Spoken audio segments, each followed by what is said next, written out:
Du 8 au 10 mars, le Gabon a été le pays hôte du tout premier CIFLAG, entendez le Salon international féminin du livre et des arts. Et pourquoi un salon du livre uniquement sur l'écriture féminine?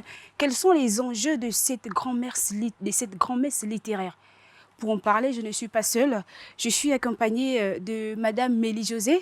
Elle nous vient tout droit du Cameroun. Bonsoir, bienvenue sur ce plateau de Gabon 24. Bonsoir madame, c'est un plaisir d'être là cet après-midi. C'est votre première fois au Gabon? Oui, je découvre le Gabon pour la première fois. D'accord. Et déjà, quel sens accordez-vous à ce tout premier salon international dédié à la littérature féminine? Euh,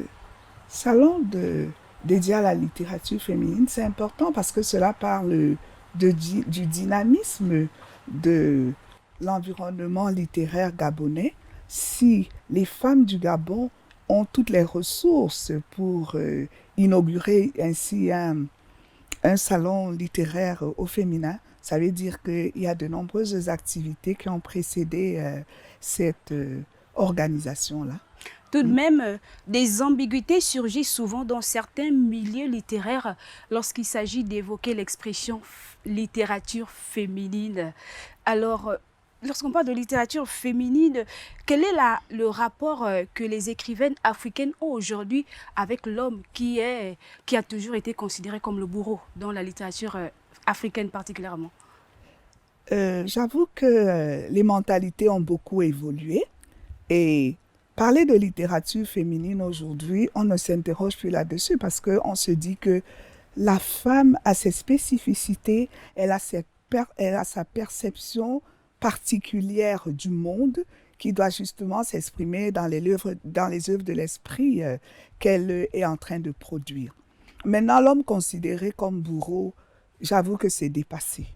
Parce qu'aujourd'hui, les femmes voudraient exprimer leur être au monde en écrivant « j'écris dont je suis » et non pas dans des rapports de conflit, dans des rapports de rivalité avec les hommes, mais plutôt consciente des rapports plutôt de complémentarité parce que chacune a un rôle à jouer dans le microcosme, dans la société, pour le bien de la planète.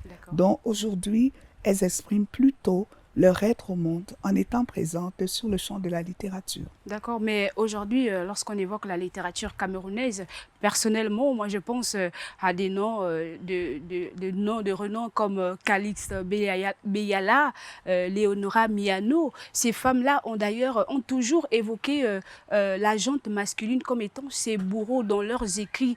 Aujourd'hui, quel est l'écart entre cette génération et la génération d'aujourd'hui? Et vous avez raison de connaître quand même Calixte Béala et Léonard Manon parce que elles ont gagné des prix littéraires, même si nous regrettons que ce soit la littérature de la diaspora quand même. Mais nous voulons reconnaître que elles sont ça franco-camerounaises, si je me c'est trompe. Léonora Miano qui est franco-camerounaise, donc Calixte Béala aussi a la nationalité camerounaise. Voilà. D'accord. Française, voilà. Non, les choses ont beaucoup évolué et l'homme n'est plus considéré comme le bourreau. Parce qu'on se dit que les femmes souffrent beaucoup du manque de confiance en soi, du manque d'estime de soi. Parce que quand vous connaissez votre valeur, quand vous connaissez ce que vous êtes, quand vous connaissez votre rapport avec le monde, vous cessez de vouloir prouver quelque chose. Et c'est ce qui aboutit justement aux nombreuses dérives féminines, où on a les influenceuses qui prêchent l'argent facile à des personnes qui manquent de repères. Maintenant, les femmes africaines sont conscientes de leurs valeurs et ne considèrent plus l'homme comme le bourreau. C'est d'abord elles qui doivent être conscientes de ce qu'elles sont et elles ont des rapports apaisés avec le sexe masculin. C'est ce qu'on retrouve par exemple dans une littérature comme celle de Viviane Pehoux, qui parle par exemple, son titre c'est pour, et c'est en langue bamoun du Cameroun, vous voyez l'enracinement culturel, la colombe, le mouton noir d'Enjoya.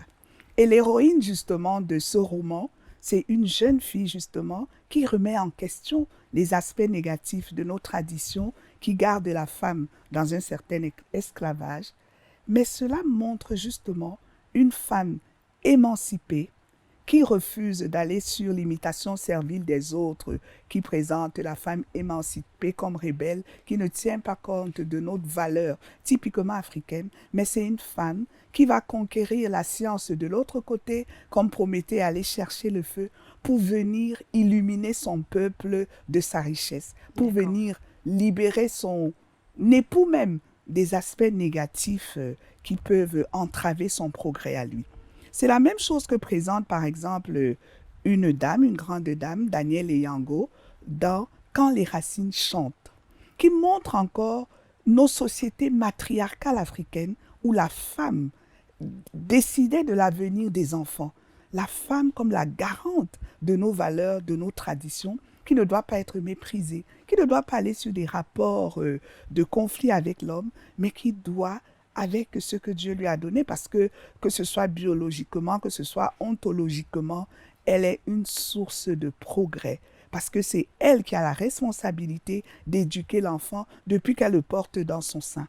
Quel est l'environnement qu'elle met autour de cet enfant? Est-ce que c'est un environnement de joie, de gaieté, de paix ou de conflit et de violence? Et quand elle lui donne le sein, qu'est-ce qu'elle lui communique? Donc, elle a une très grande responsabilité par rapport à la dérive de notre société. Justement, lorsqu'on parle de femmes comme gardiennes des valeurs ancestrales, de quelle femme il s'agit? Est-ce qu'on parle de la femme qui est ancrée dans la société traditionnelle ou cette femme moderne aujourd'hui? De quelle femme il s'agit? C'est la femme, tout un art. Ça veut dire la femme avec son histoire, avec ses spécificités, qui est capable de connaître son importance en tirant des ressources traditionnelles, les aspects positifs, et en prenant également dans la modernité les aspects positifs. Donc c'est une femme qui sait faire un heureux équilibre dans le balancement de nos richesses patrimoniales, si riches, et de notre élan vers la modernité. Parce qu'il y a un problème que les femmes africaines ignorent, et moi j'ai été recadrée par exemple par une grande dame, c'est Were Were Likin, qui est une Camerounaise qui s'est exilée en Côte d'Ivoire parce qu'elle avait des idées avant-gardistes dans les années liberticides de 70 au Cameroun où il n'y avait pas la parole libérée. Alors moi, je lui ai demandé comment vous avez fait pour avoir cette intrépidité et cette audace pour soulever des problèmes qui étaient éminemment masculins. Elle m'a dit, ma fille, vous vous trompez. Parce que moi, j'ai grandi dans l'environnement où ma grand-mère et ma mère, c'était des femmes de tête, des femmes de pouvoir qui ne dépendaient pas d'un homme pour leur subsistance. Dans l'entrepreneuriat et dans l'agriculture, elles savaient apporter à leur foyer leurs ressources personnelles et s'imposaient comme des actrices de poids dans leur univers. Les femmes aujourd'hui qui veulent être dépendantes souffrent aujourd'hui parce qu'elles ne comprennent pas que les femmes africaines de l'époque, c'était des femmes de pouvoir, mais c'était un pouvoir gagnant, parce que c'était un pouvoir qui tenait compte des spécificités de nos cultures où l'homme est le chef de la maison. Et moi, j'aime reprendre un proverbe bassa de chez nous qui dit justement que la poule voit se lever le matin, mais elle attend que le coq l'annonce. Pour dire que la femme africaine, c'est la femme sage, de Proverbe 14, verset 1 dans la Bible, qui déclare justement la femme sage bâtit sa maison et la femme insensée la détruit de ses mains. Elle a le pouvoir de bâtir et de détruire. Maintenant, qu'est-ce qu'elle choisit? Aujourd'hui, lorsqu'on parle de femmes au pouvoir, pour reprendre vos mots, on fait allusion à cette femme qui a eu la possibilité d'aller sur le banc de l'école et occuper des postes de responsabilité. Rien à voir avec la femme ancestrale d'antan. Aujourd'hui, quel rapport établir entre la femme d'antan et la femme d'aujourd'hui? Vos questions sont vraiment pertinentes. Parce que nous voulons redire que le pouvoir, ce n'est pas forcément l'école. Parce que nous connaissons ces grandes dames du passé, nos grands-mères, avec toutes les valeurs patrimoniales qu'elles savaient nous communiquer. Et moi, j'ai une de mes filles au Cameroun qui disait tout le temps, elle était en faculté de droit. Elle avait des problèmes parfois, les notes qui disparaissent, vous connaissez la situation de nos universités. Et sa mère n'était pas souvent là pour écouter ses angoisses. Mais c'est sa grand-mère qui n'avait pas fait l'école. Vous savez, dans nos sociétés, chez nous, dans la zone anglophone, on parle anglais. Mais cette femme ne parlait pas anglais. Elle parlait le pidgin. Mais elle a tellement encouragé sa petite fille en lui parlant en pidgin que c'est la personne qui a formé son caractère. Donc, il ne s'agit pas d'avoir fait de longues études, mais de pouvoir être une grande dame dans l'endroit où vous vous trouvez, que vous communiquiez dans la transmission. Et moi, je crois que la femme doit reprendre sa place de vectrice de ses valeurs, de travail dur, de progrès, de patience, de solidarité et d'amour qui nous manque aujourd'hui à l'aune du village planétaire. D'accord, Madame Mélie-Josée, 13 minutes, ça passe vite. Nous sommes quasiment arrivés au terme de cet entretien, mais avant que de nous séparer, on sait la thématique abordée lors de ce tout premier salon international féminin du livre et des arts tourne autour de la femme tout un art. Vous, en tant que critique littéraire, mais également poète, quel sens accordez-vous à ce thème, la femme tout un art? La femme tout un art permet de visiter justement la créativité, l'inventivité féminine qui parle de tout son dynamisme à l'époque d'aujourd'hui. Et moi, je suis très contente parce que on ne se concentre pas seulement sur la littérature que moi j'aime bien, mais qu'on parle également de toutes nos richesses culinaires, des femmes sculpteurs, des femmes qui chantent, des femmes qui dansent. Et moi, j'ai été vraiment bercée ici là par toutes les productions diverses de notre culture si riche avec ce salon féminin. Merci, Madame Mélie-Josée. Alors, je rappelle que je recevais sur ce plateau Madame Mélie-Josée. Elle est critique littéraire tout droit venue du Cameroun, mais également poète. Elle est au Gabon dans le cadre de ce tout premier salon international féminin du livre et des arts. Merci, Madame Mélie-Josée. Merci beaucoup. C'était un plaisir d'être là.